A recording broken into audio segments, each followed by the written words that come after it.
Velho Rafa. Muito bom, Zaira. Meu Deus. Ok? Vamos dizer juntos, pessoal. Até que, enfim, chegamos em Romanos 11, 25 a 36. Vou explicar a vocês no instante por quê. Porque hoje é terça-feira e hoje é o dia do meu, do seu, do nosso. Muito bom, pessoal. Destrinchando Romanos. Toda terça-feira estamos aqui, pegando essa carta tão importante de Paulo aos crentes em Roma.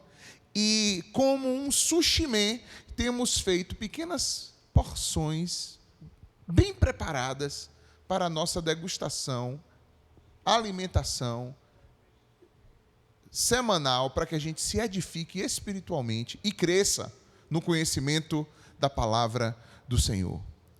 E por que você falou, Alex, até que enfim? Porque esse momento hoje, especificamente, que é o nosso encontro 23 de 33, é o momento que a gente vai passar pelo texto fundamental do ano da igreja, que é quando a gente declara porque dele, por ele e para ele são todas as coisas. É o nosso tema do ano, Jesus é digno de tudo. E não só por isso, porque hoje a gente fecha uma parte de Romanos, é como se a gente chegasse agora ao final do livro, do conteúdo teológico do livro, doutrinário, e a gente abre agora, daqui até o fim do ano, a parte prática do livro. A partir do próximo estudo, que provavelmente não vai ser semana que vem, semana que vem a gente vai ter alguém aqui pregando, porque eu vou estar em Salvador na terça que vem, mas na outra, com fé em Deus, já estamos por cá. Aí a gente vai, de hoje a 15, a gente vai começar a parte prática do livro, que é também, irmãos, fantástico e sensacional, porque trata sobre vários aspectos da nossa vida comum, ou sobre como viver Cristo, ou a vida cristã, no nosso dia a dia. Sobre todos os aspectos, dinheiro, trabalho, relacionamentos, tudo. Né? E vai ser muito legal. Então, por isso que eu falei até que enfim, porque hoje a gente está meio que no encerramento de ciclo. Nos ciclos que a gente dividiu, que são, 5 blocos, esse é o 4º bloco chegando ao final, vamos dizer assim. Então, e eu quero pedir a alguém voluntário, não sei quem vai ler nessa noite, alguém voluntário para ler Romanos capítulo 11, do 25 ao 36, a gente vai ler o texto todo e depois a gente vem comentando parte a parte do livro. Vamos ficar todos de pé. Quem vai ler hoje? Ok, hoje é Sandra. Vamos lá, Sandrinha. Vamos lá. Vai pelo projetor, não é isso? Vamos pelo projetor. Renan tá lento demais, velho.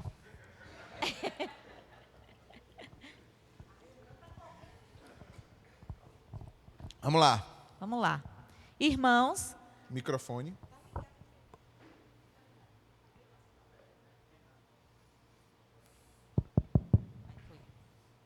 Irmãos, não quero que sejam ignorantes deste ministério, para que não se tornem presunçosos.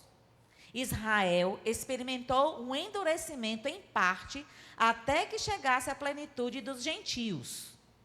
Assim, todo Israel será salvo, como está escrito: virá de Sião o Redentor, que desviará de Jacó a impiedade. E esta é a minha aliança com os que, quando eu remover os pecados deles. Quanto ao evangelho, eles são inimigos por causa de vocês. Quanto à eleição, porém, são amados por causa dos patriarcas. Pois os dons e o chamado de Deus são irrevogáveis. Como vocês, que antes eram desobedientes a Deus, agora receberam misericórdia pela desobediência deles. Assim, Estes agora se tornaram desobedientes para que, pela misericórdia concedida a vocês, eles também recebessem misericórdia. Pois Deus sujeitou todos à desobediência para exercer misericórdia para com todos. Ó profundidade da riqueza, da sabedoria e do conhecimento de Deus! Quão insondáveis são os teus juízos e inescrutáveis os teus caminhos! Quem conheceu a mente do Senhor, ou quem tem sido o seu conselheiro? Quem primeiro lhe deu para que ele o recompense? Pois dele, por ele e para ele são todas as coisas. A ele seja a glória pelos séculos. Amém.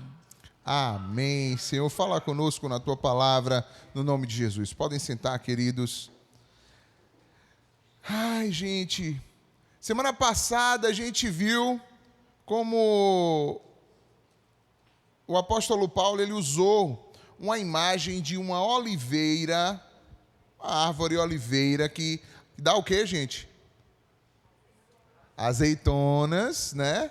Ele usou para fazer apresentar essa relação entre judeus e gentios dentro do plano de Deus. Então, o que ele está tratando? A gente já viu que Romanos 9, 10 e 11 está tratando assim, ó. O homem, vamos de uma forma bem simples, o homem foi criado por Deus, amém, gente? O homem foi criado por Deus para se relacionar com Deus, amém ou não? O homem pecou, amém? O pecado fez o quê? Rompeu o quê?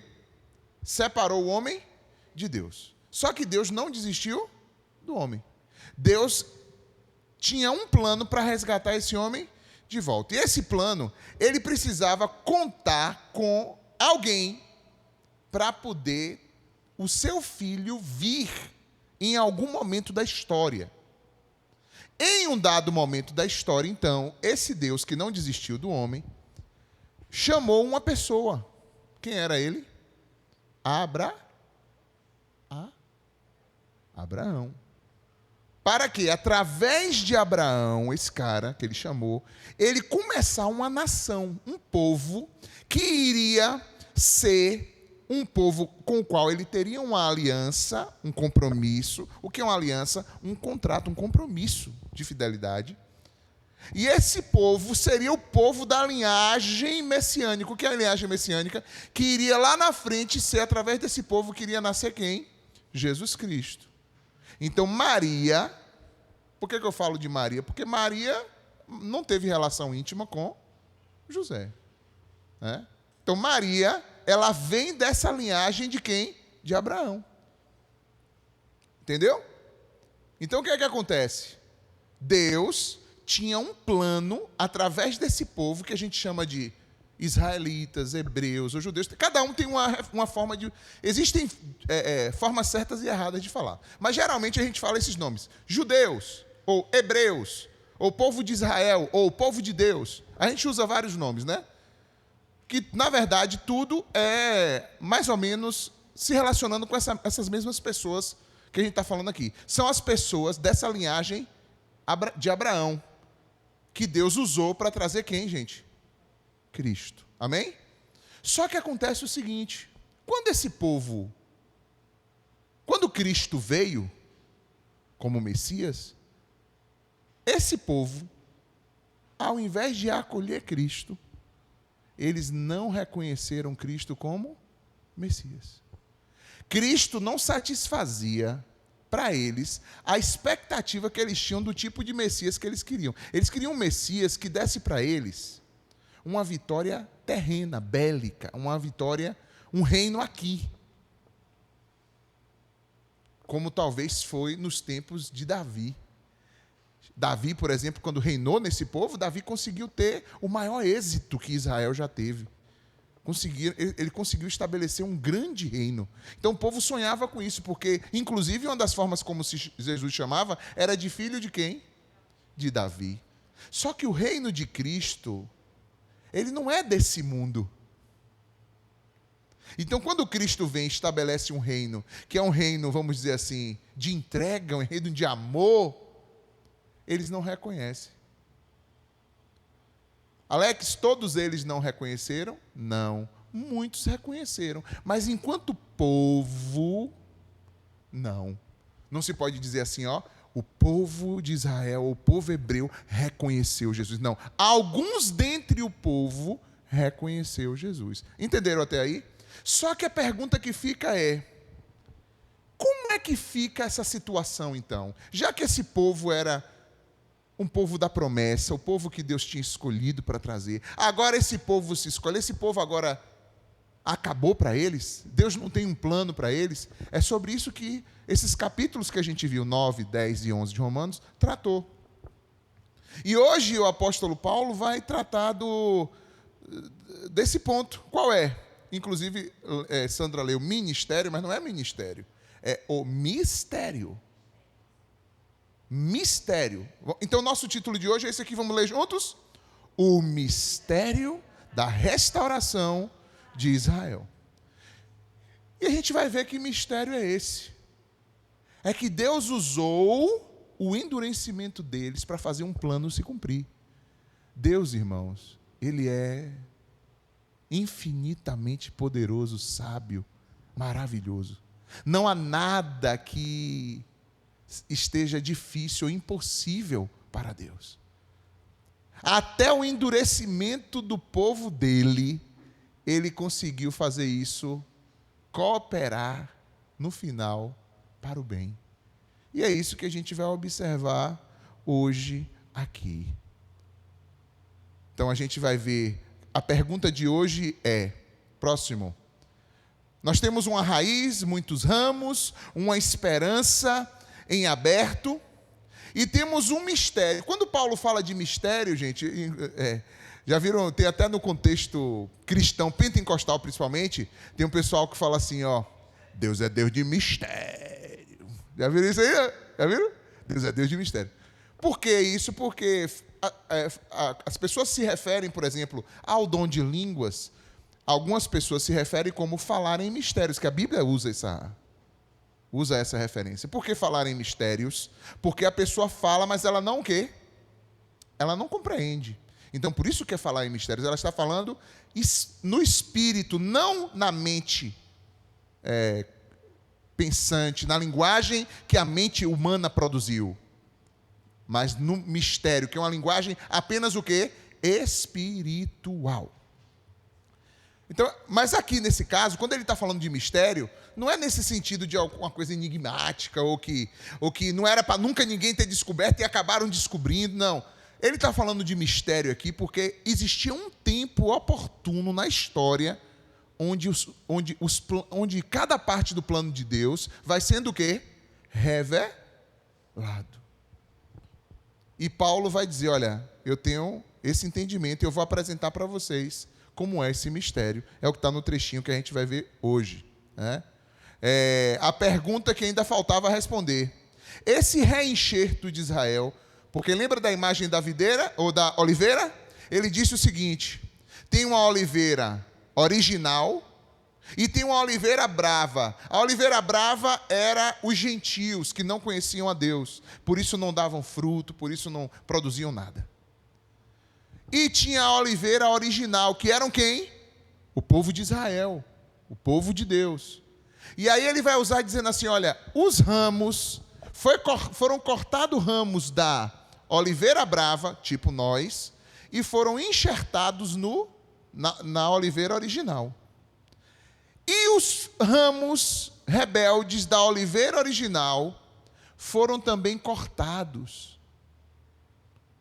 Mas esses ramos foram cortados, mas eles têm a possibilidade de serem o quê?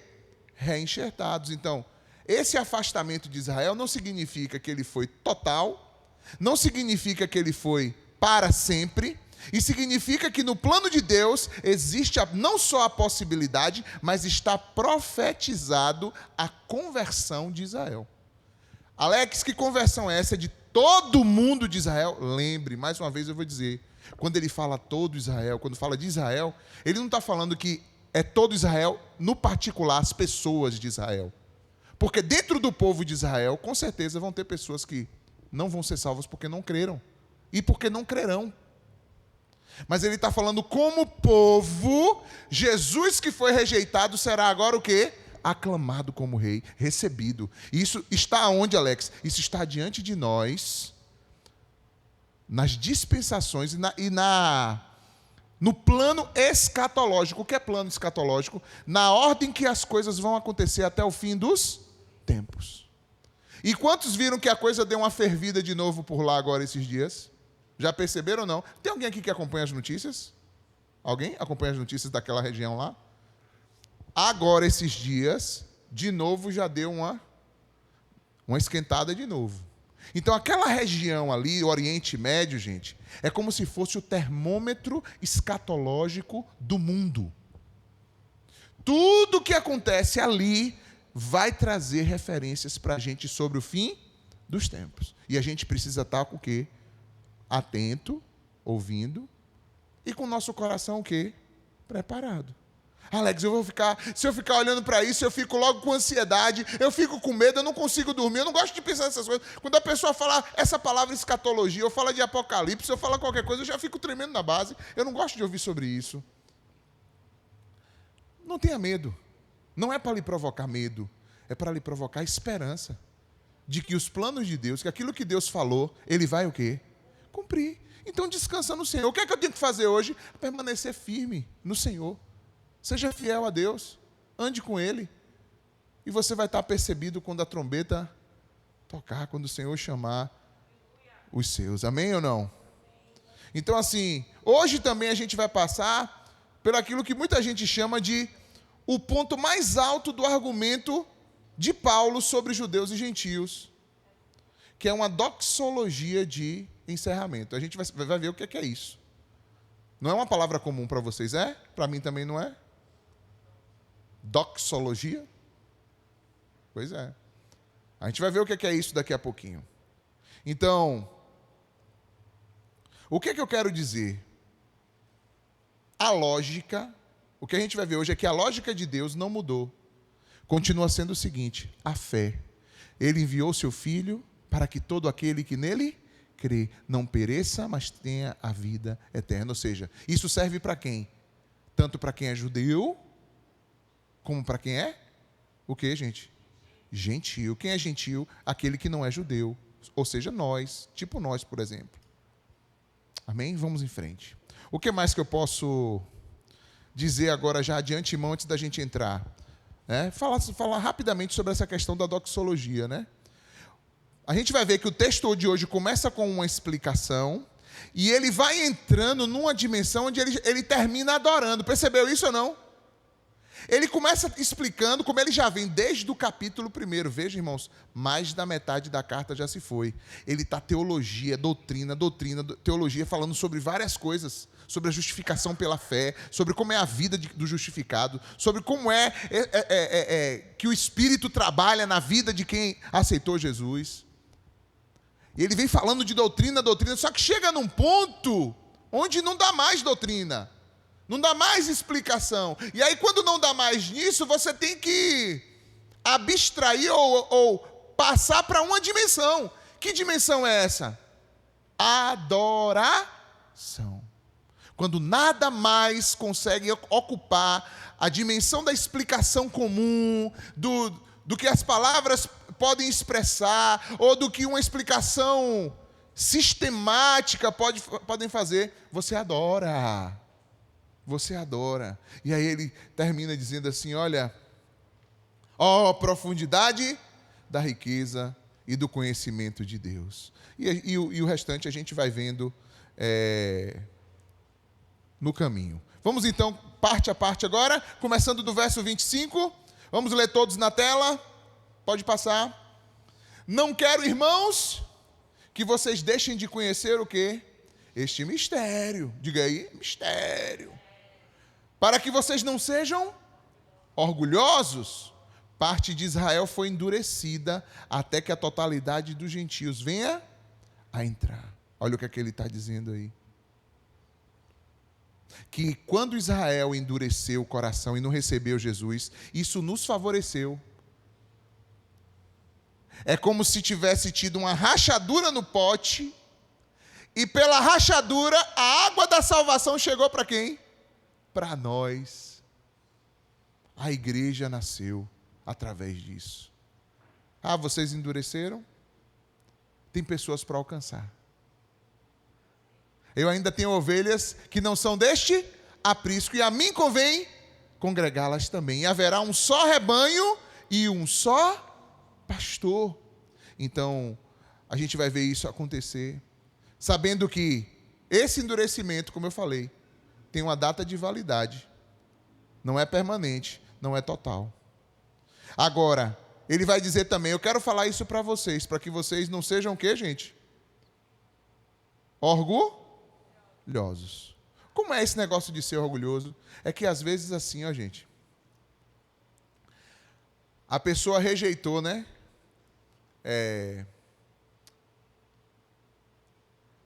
Baba Baby. Já viram aquela música Baba Baby de Kelly Key, velho? Quem já viu Kelly Key aí, pessoal? Olha que referência que eu fui buscar agora. Está repreendido, velho.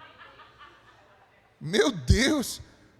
Mas é o esquema do Baba Baby. É tipo assim, ó. Ah, vocês rejeitaram? Pois eu quis. Agora então o quê? Baba Baby. Ah, me rejeitou? Tem outro que quer Baba Baby. Só para poder você entender o que é que está acontecendo aqui.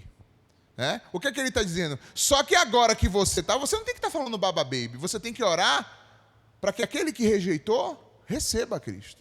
E não você dizer assim, olha, eu aceitei Cristo, Israel agora eles vão sobrar, eu não quero saber de Israel, eu não quero saber, eles rejeitaram Cristo, então problema deles não, nós temos que orar por eles, clamar a Deus para que eles o quê?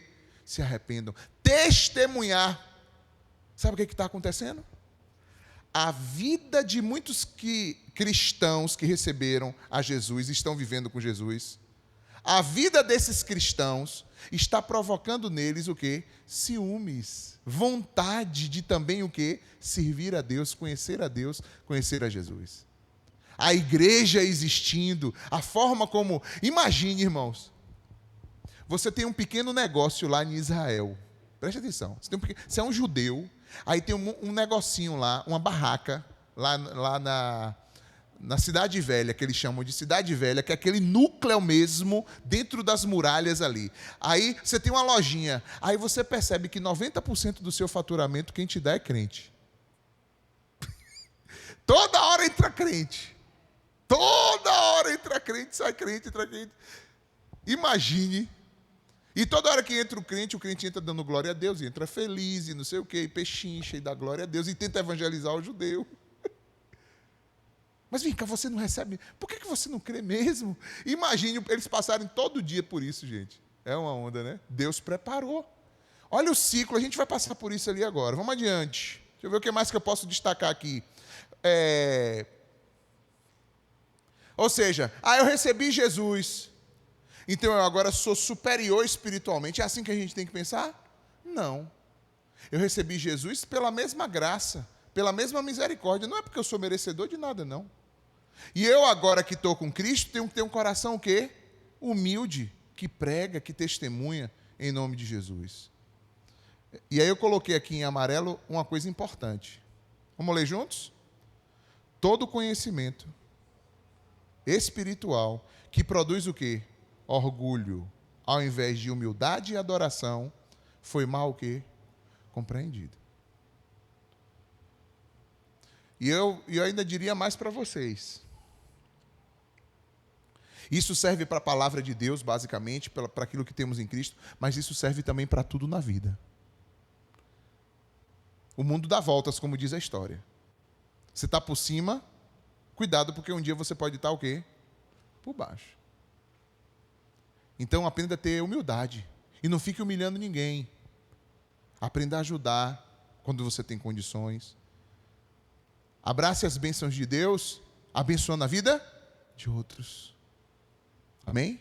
E, sobretudo, se você já conheceu a Jesus, não alimente um sentimento de superioridade, mas sim um sentimento de amor, humildade e de desejo de pregar o Evangelho para as pessoas que ainda não conhecem a Jesus.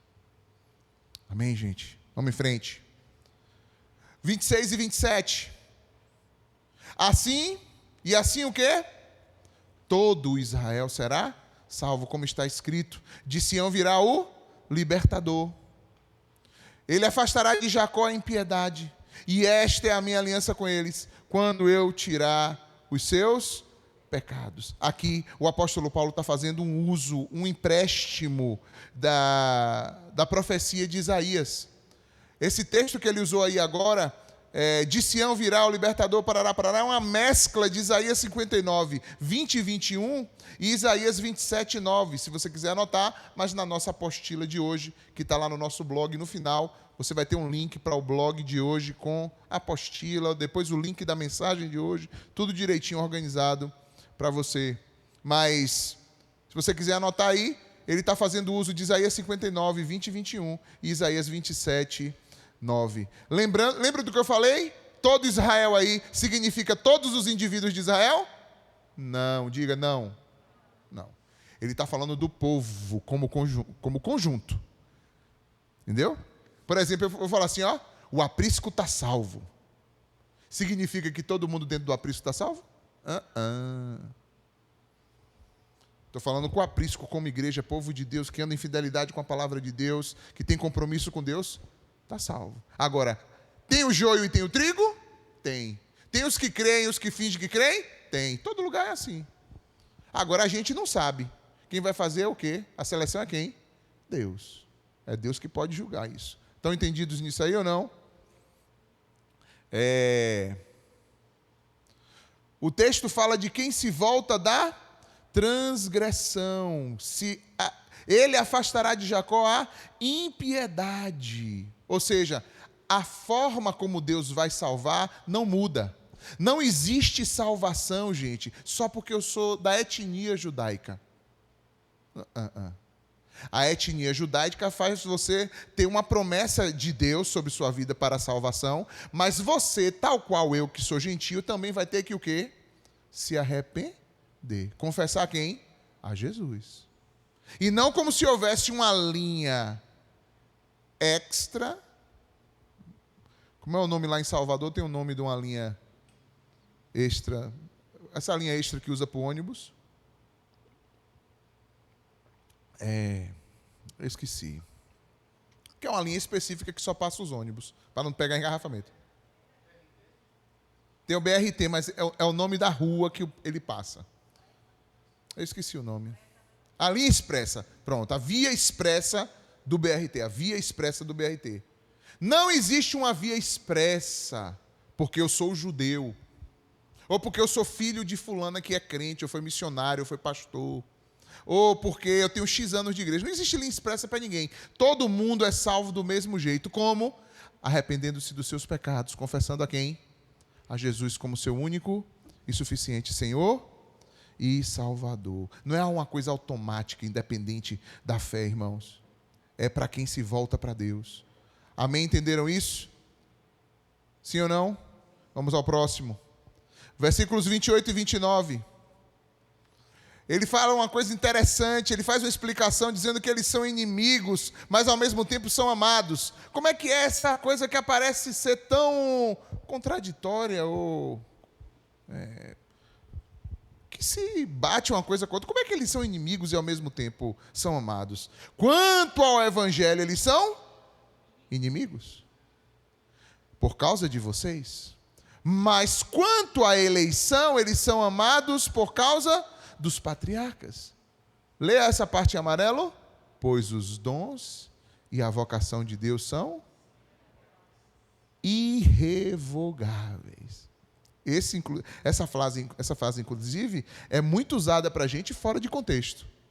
Né? Veja onde é que está essa frase. Você já ouviu essa frase antes ou não? Alguém já ouviu? Pronto. Ela geralmente é usada assim, ó. A pessoa vê uma pessoa, sei lá, desviado, ou que nunca se converteu, manifestando algum dom divino, alguma coisa divina. Aí a pessoa fala assim, isso aí é porque os dons e o chamado de Deus são irrevogáveis. Entendeu? Geralmente no uso comum popular a galera fala isso.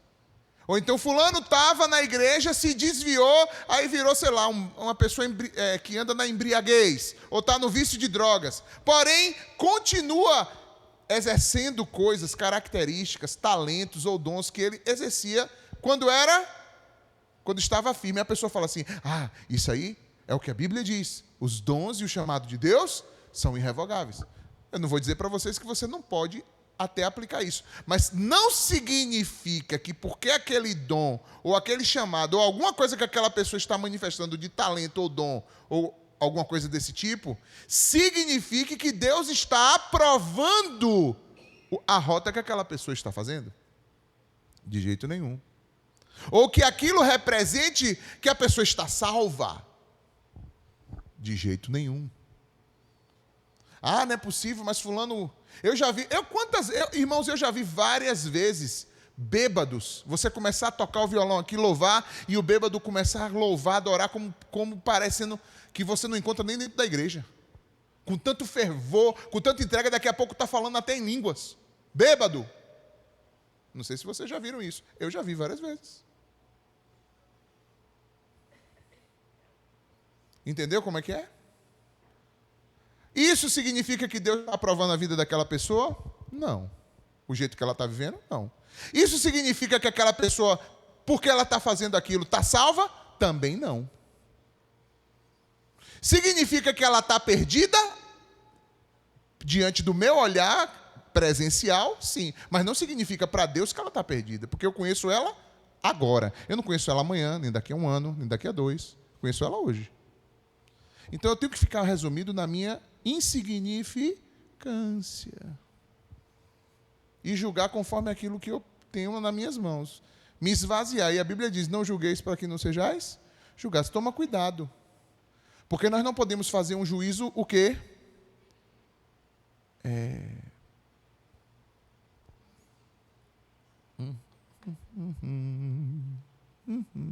Beleza. Não vou lembrar a palavra. Temerário. Não podemos fazer um juízo temerário. O que é um juízo temerário? Um juízo final.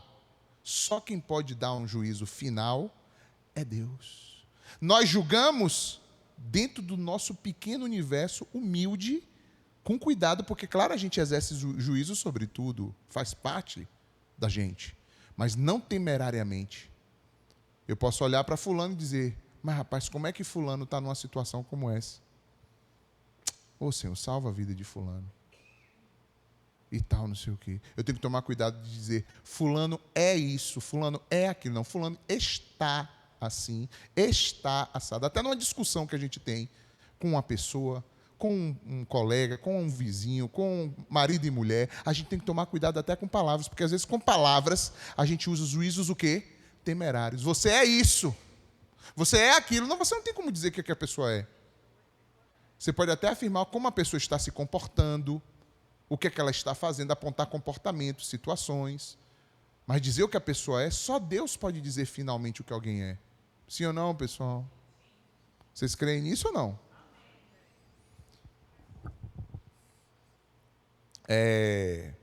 Vocês entenderam essa questão quando ele diz aqui, ó? Vocês são inimigos, eles são inimigos por causa de vocês, ou seja, eles ficaram em oposição ao Evangelho, a Cristo, e por causa disso Cristo foi aos gentios. Nos alcançou. Então, por isso que ele está dizendo agora, com relação à eleição, que eleição, a gente já discutiu isso amplamente aqui, a eleição deles enquanto povo da promessa, a carregarem as promessas e a linhagem de Deus, não com relação à salvação, mas com relação à linhagem histórica da promessa, com relação à eleição, eles são o quê? Amados. E continuam sendo amados. E nós precisamos também o quê? Amá-los. Amém ou não? Ame esse povo, ame essa nação, ore por eles, em nome de Jesus. E aí agora vem essa partezinha, né? Pois os dons e a vocação de Deus são irrevogáveis.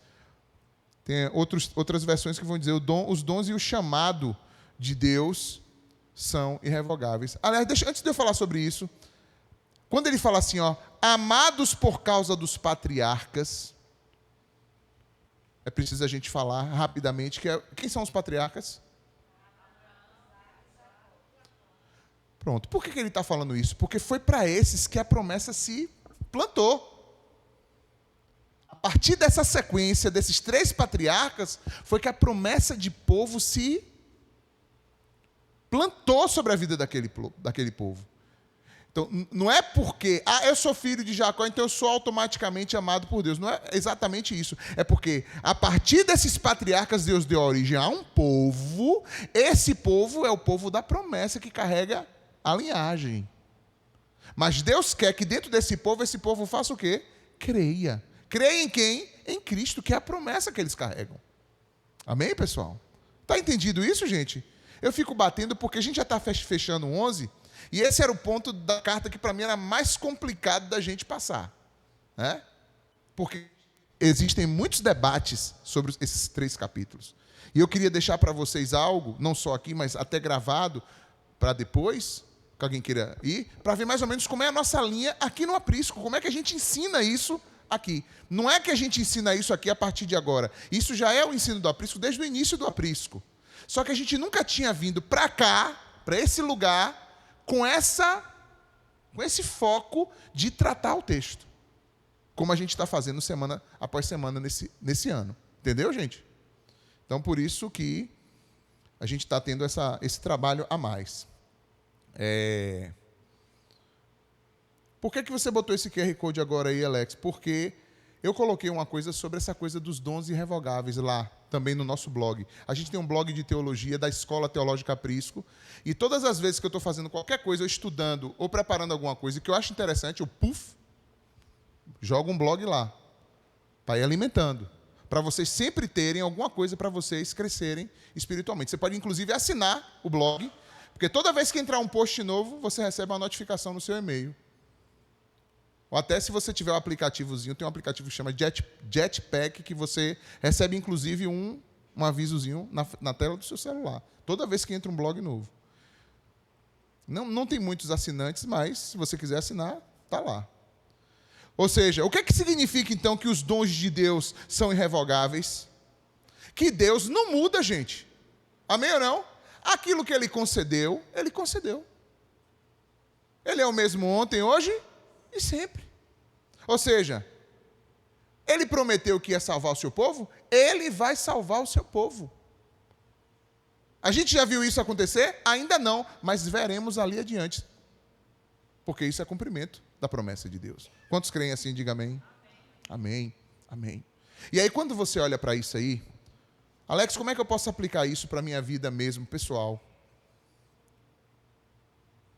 Isso é uma segurança para nós, irmãos. Ter um Deus assim é maravilhoso.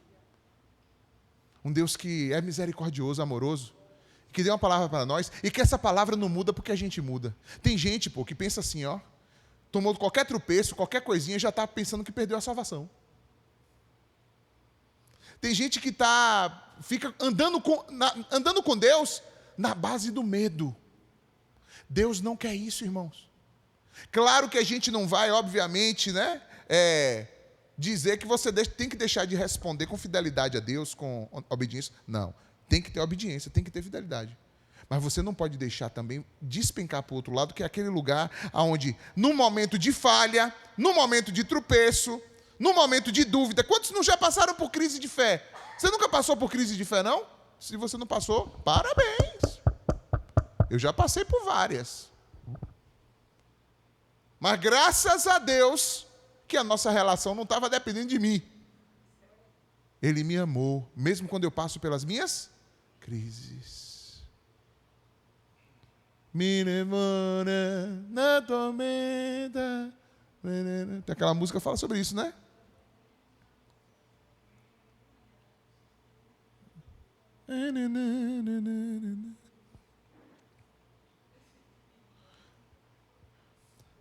Então, será que você ou eu pode dizer assim, foi porque eu permaneci firme, foi porque eu fui fiel?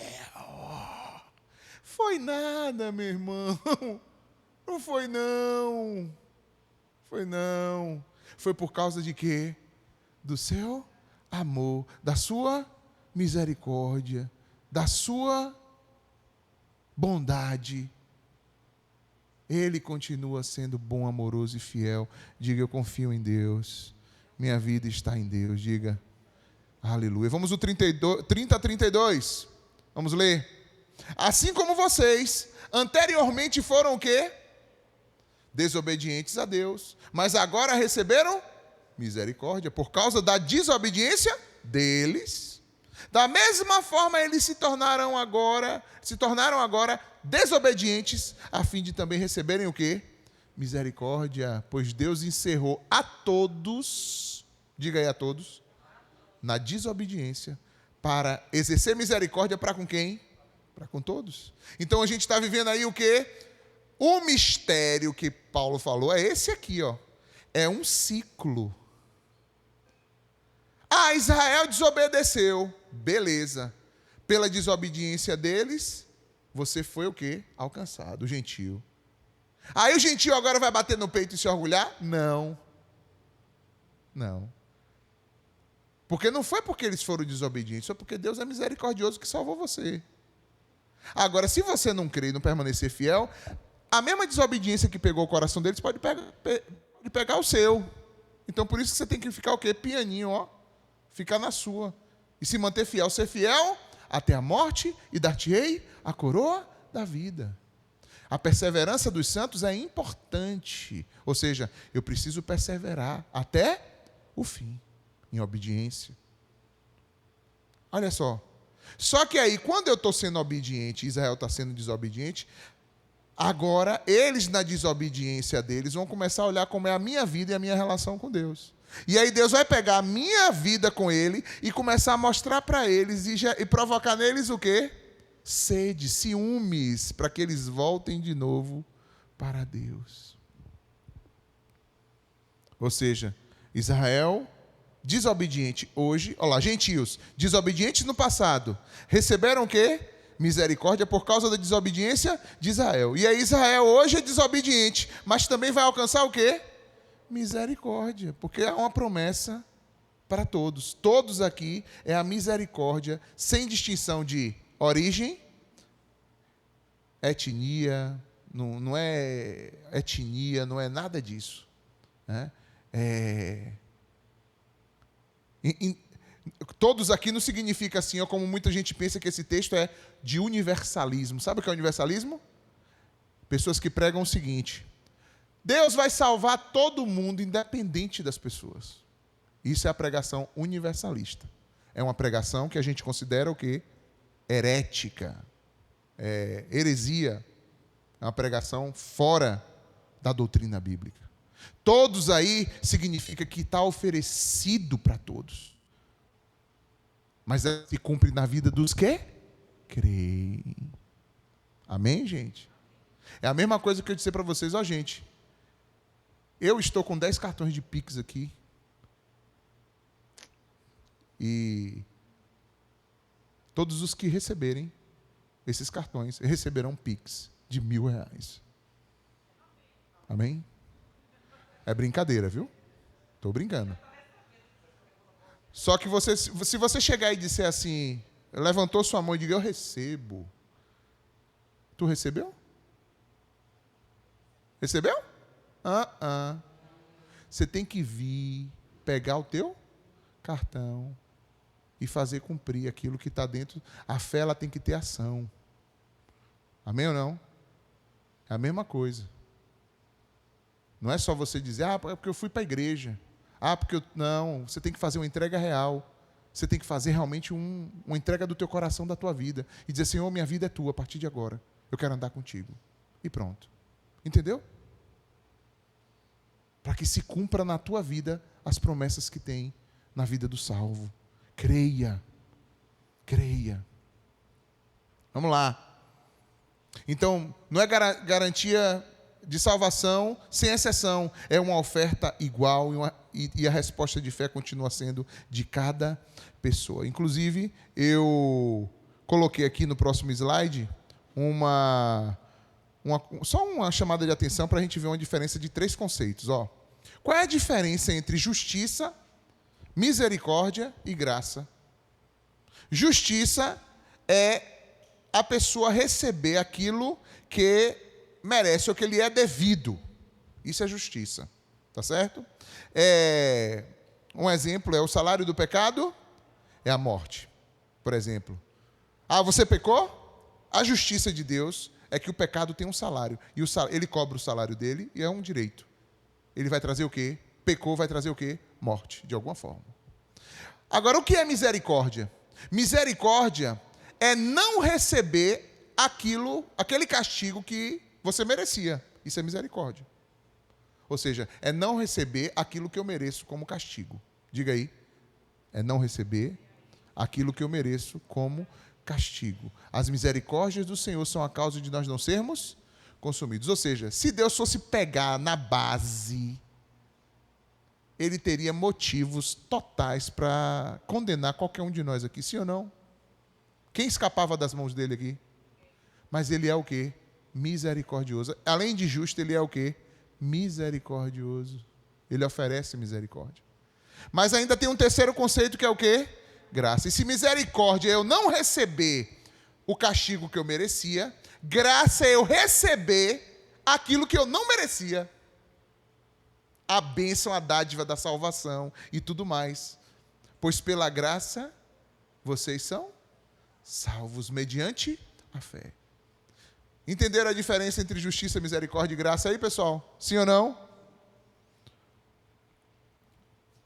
E aí agora vem o início, né, da doxologia. Né? E o que é a doxologia, gente? Ele é um cântico, ele é uma expressão de exaltação que irrompe, que surge do coração de alguém. Na Bíblia tem várias, inclusive eu coloquei hoje também lá uma lista das doxologias bíblicas, pelo menos as mais famosas de todas, tem lá no nosso blog, se você quiser depois ver. São vários momentos doxológicos que tem na Bíblia. É quando alguém irrompe com adoração. Sabe aquele momento que você fica tão extasiado que você não tem nada além do que fazer a não ser adorar e dizer, olha, eu não tenho nada que eu possa fazer a não ser te adorar, Senhor, para expressar tudo que eu estou sentindo aqui agora. Isso é uma doxologia. E aí ele começa. Ó, profundidade da riqueza, da sabedoria e do conhecimento de Deus.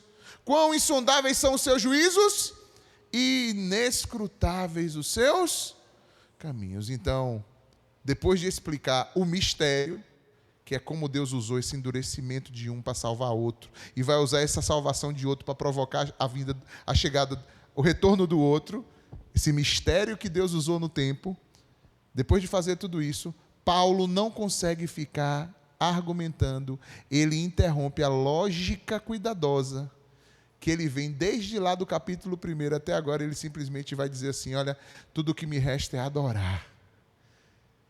Sabe quando você diz, agora eu vou jogar para cima, agora eu só vou estender minhas mãos e adorar, porque Ele é digno, Ele é digno de toda a honra, toda a glória.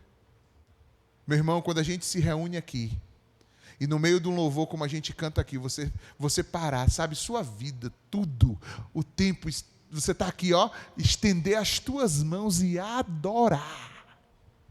Isso é muito, muito especial. É você mergulhar, transcender para o eterno, transcender para a glória, para aquele que é glorioso e digno de tudo. É como a gente, humanamente falando, pode se jogar para essa direção. É adorando ao Senhor. É dando a Ele aquilo que Ele é digno de receber. Amém, gente? E aí, como eu coloquei aí, não é só o encerramento do 9 a 11, é o encerramento, na verdade, do que vem desde o capítulo 1. É como se ele estivesse encerrando aí, nesse momento. Vamos em frente? Tem gente que pensa o seguinte, só para corrigir um negócio aqui. Tem gente que pensa o seguinte, que fé madura, ela culmina no conhecimento. Para e olha para isso aqui que eu estou falando agora. Tem gente que pensa que a pessoa madura na fé é aquela que culminou no conhecimento. Erro. A fé madura é aquela que culmina na adoração, na humildade, no reconhecimento de quem Deus é. Não adianta eu saber quem Deus é. Eu sou maduro na fé quando eu irrompo em adoração, em prostração, em exaltação, diante de quem Ele é, e não sabendo quem Ele é, explicando quem Ele é. Quantos entenderam o que eu falei aí? Amém ou não? Glória a Deus. Vamos ao próximo. 34, 35. Ninguém aconselhou Deus, não. Olha o que ele diz. Quem conheceu a mente do Senhor? Ou quem foi o conselheiro dele? Quem foi que primeiro lhe deu alguma coisa para que ele restituísse? Isso, irmãos, está escrito em Isaías 40 e em Jó 41. Essa coisa de que ninguém compreendeu quem? A mente de Deus. Aliás, a gente precisa entender que a gente não compreende nem a mente do outro que está do nosso lado. Imagine de Deus. Nem a nossa própria a gente não conhece. É ou não é? Quanto mais é de Deus. Agora deixa eu te dizer, Ele te conhece por inteiro. Dê glória. E mesmo te conhecendo por inteiro, ainda assim te ama. Amém ou não? Sabe as curvas que você não consegue nem fazer na sua própria cabeça? Ele conhece tudo. Ele sabe tudo. Dê a Ele a honra, dê a Ele a glória, dê a Ele o louvor. Senhor, eu quero orar aqui hoje. Tem gente que ora engraçado. Ora aconselhando Deus. Senhor, eu vou te chamar aqui agora, eu quero te dar uns conselhos hoje. Porque eu acho que o Senhor não está administrando bem nada aqui, nem a minha vida. Eu acho que o Senhor está precisando de uma sessão de aconselhamento comigo. E a pessoa vai orar. Deus olha e fala assim, vá, fala aí, vá. Até quanto vou te suportar? Vamos lá. Aí você diz, vai deixando. Daqui a pouco ele fala, lembra como foi com Jó? Os amigos de Jó querem aconselhar Deus, chamar a atenção de Deus, reclamar de Deus. E Deus ouvindo e interagindo. É isso que ele faz. Ele vai deixando você desembolar. Vai, desembole. Mas depois ele vai te chamar. E a gente precisa reconhecer isso aqui, que ninguém conheceu a mente dele, nem ninguém foi conselheiro dele. E nem ninguém nada deu a ele primeiro. Você vem aqui, a gente daqui a pouco vai ter dízimo e oferta. Você vem e entrega. Quem é que está dando alguma coisa que não foi Deus que tenha te dado antes? Me diz aí. Alguém dá alguma coisa para ele? Se a gente não tivesse vivo, a gente tinha o quê? Nada. Não tinha saúde, não tinha vida, não podia trabalhar, não podia produzir riqueza, não podia ter nada, sim ou não? Então dê glória a Deus. Você já deu graças a Deus pelo seu dia de hoje? Dê graças a Deus. Diga graças ao Senhor, Pai, pela saúde, pelo trabalho, graças a Deus pela vida. Quando você está entregando para o Senhor, você só está entregando uma parte ou devolvendo uma parte daquilo que Ele já te deu antes. Ele já te deu antes. Então, quando você estiver diante de uma situação ou algo que você não consegue explicar, porque tem gente que pensa que conhecer a Bíblia, ou conhecer a palavra de Deus, ou ser maduro na relação com Deus, é tipo assim, qualquer pergunta que a pessoa me fizer sobre Deus, eu sei responder. Quem foi que disse isso?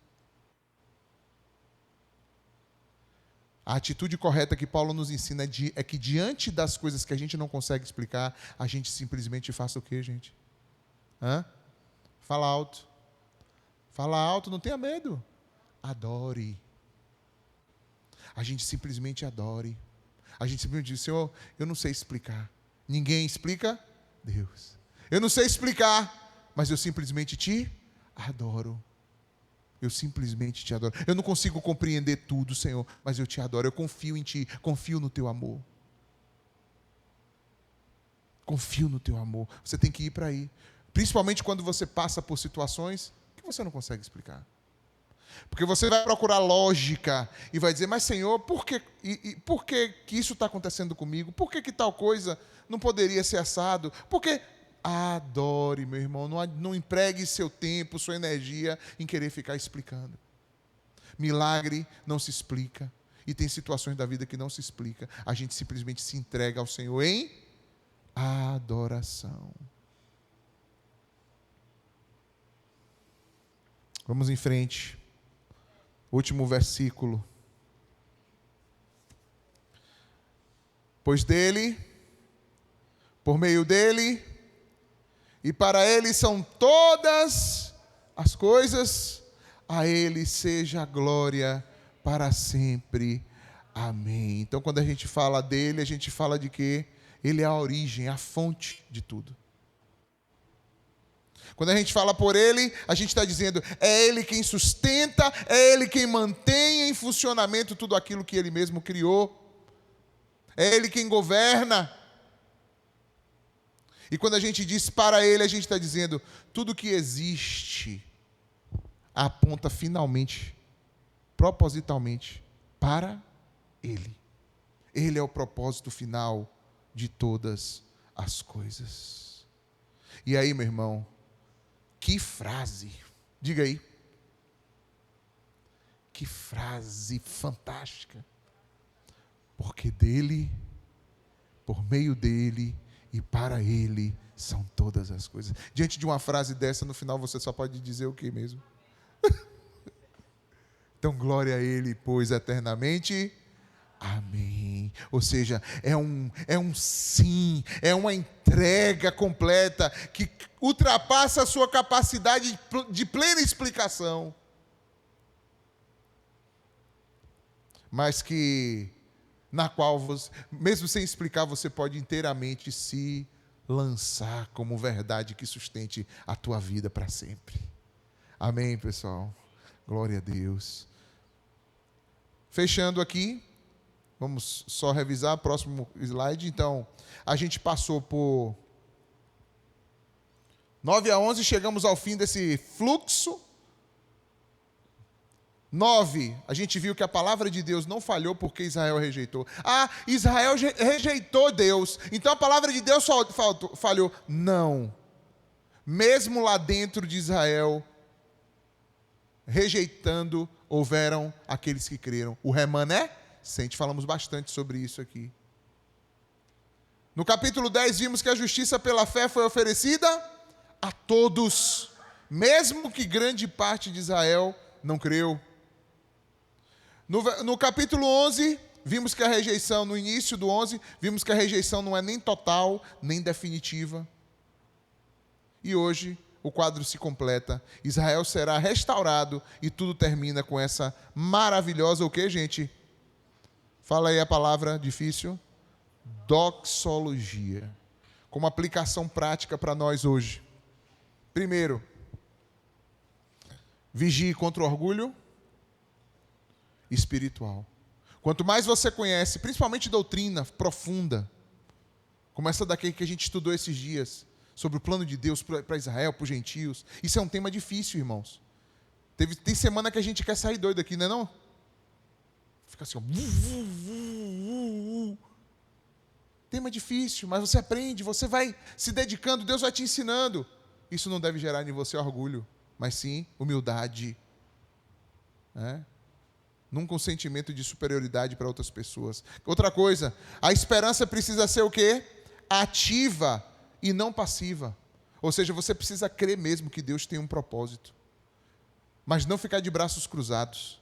Saiba orar por Israel, testemunhar, viver uma vida que seja digna de Cristo, para que esse povo veja e também se converta em nome de Jesus. Seja instrumento, quem sabe, para a salvação deles. Terceiro, você pode descansar no caráter fiel de Deus, diante das suas instabilidades. A gente é instável, a gente muda, Deus não muda. As promessas do Senhor são fiéis. Amém? 4. Todos nós pecamos, todos nós carecemos. Ele encerrou todos debaixo da desobediência para que pudesse oferecer salvação a quem? A todos. Então, não é por origem étnica, religiosa, familiar. Eu sou mais próximo de Deus. Por quê? Não, porque eu tenho mais anos de igreja. A vida com Deus é permanência, continuidade. Todo dia. Todo dia. Não é igual a um tanque de carro que você vai lá, abastece, Já viu como é o tanque do carro? Você vai lá abastece. Pá. Aí gasta, daqui a pouco tem que parar e abastecer de novo. Não é assim? Pronto. Tem gente que pensa que a vida espiritual é assim. Não. A vida espiritual ela é como uma planta enraigada. Ao mesmo tempo que ela vai consumindo, ao mesmo tempo ela está continuamente o quê? Se alimentando. Ao mesmo tempo, a coisa acontece com continuidade. Assim é com Deus. Amém? 5. Aprendemos hoje também que a gente, diante dos mistérios, a gente tem que fazer o quê? Adorar. Mesmo que a gente não compreenda tudo, os tempos, os movimentos de Deus, seja no plano eterno, seja na nossa vida pessoal. Tem hora que dá uma reviravolta que você não entende, meu irmão. Vai fazer o quê? Adora. Adora. Senhor, eu não sei de nada, mas eu te louvo. Eu te louvo. Amém? E 6. Deixe com que a doutrina termine sempre em quê? Em louvor. Você vê um cara como Paulo.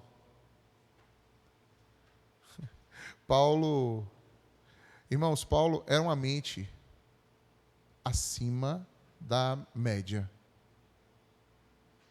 Um cara com QI elevadíssimo, falava vários idiomas. Um cara que foi usado por Deus para praticamente deixar o que tem de mais expressivo de doutrina para a igreja nos dias de hoje. Um cara, irmãos, que adorava a Deus, que saía evangelizando, que construía tendas para poder ajudar a custear seu ministério, que falava em línguas e disse, ele falou assim, eu falo em línguas mais do que vocês todos aqui. Um cara que adorava, irmãos. Adorava a Deus, se entregava. Mesmo com a carga de conhecimento que um homem desse tem, ele disse, tudo isso considero como refúgio para ganhar a Cristo. Que seja assim conosco. Que a gente tenha a condição de crescer na graça, no conhecimento do Senhor, mas não deixe de ser humilde, quebrantado diante de Deus. O que a gente vê é muita gente começando a estudar e se tornando cada vez mais frio. Já viu isso? Não podemos deixar isso acontecer. Não foi isso que aconteceu com Paulo. Não deve acontecer conosco.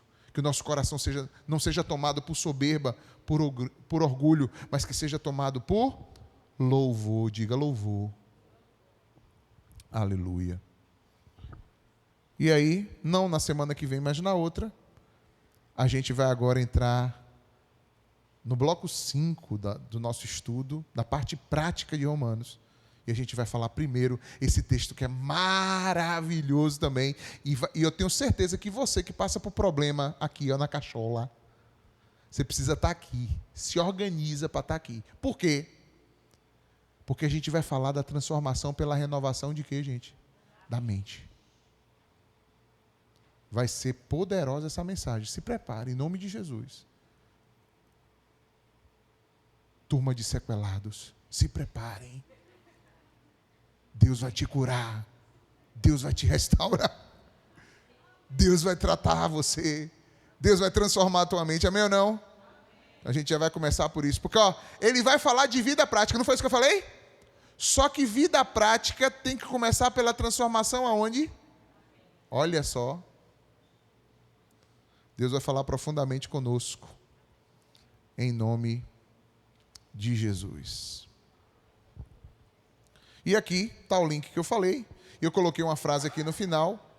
Diante do que não compreendemos plenamente sobre os caminhos de Deus, a resposta certa não é dúvida, mas sim a adoração. E aqui é o link para o blog de hoje, para você acessar um resumozinho. Tem o link que vai dar na apostila de hoje. Tem o link que vai dar em toda a lista dos 23 estudos que estão até hoje, desde o início do ano para cá.